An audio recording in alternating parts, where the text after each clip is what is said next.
के यो वाटरमेलनले मेरो ब्लड सुगर स्पाइक गर्छ या स्टेबल राख्छ?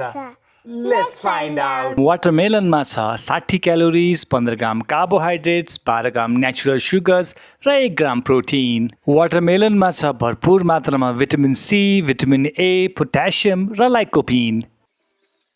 अब भेटौँ केही घन्टामा and check out what my glucose monitor says. मेरो ब्लड सुगर जम्मा 19 mgले स्पाइक गर्यो, विच इज भेरी पोजिटिभ। 2 दिन अगाडि मैले जम्मा 20 ग्राम किसमिस यानि कि रेजन्स खाँदा मेरो ब्लड सुगर 40 mgले स्पाइक भएको थियो। तर आज मैले 200 ग्राम खरबुजा खाँदाखेरि पनि मेरो ब्लड सुगर जम्मा 19 mgले स्पाइक भयो। खरबुजामा 92% पानी हुन्छ, त्यसैले मैले 200 ग्राम खरबुजा खाँदाखेरि पनि यसको ग्लाइसेमिक लोड मेरो शरीरमा एकदमै कम हुन्छ, त्यसैले मैले सानो स्पाइक पाएँ।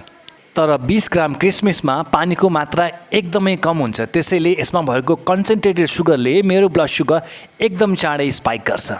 तपाईँ आफ्नो सुगर म्यानेज गर्न खोज्दै हुनुहुन्छ भने तपाईँले खानाको साइज मात्र होइन, खानामा भएको सुगरको डेन्सिटी पनि बुझ्न जरुरी छ। सकेसम्म डिहाइड्रेटेड फ्रुट्स भन्दा फ्रेस फलफुलहरू खानुहोस्।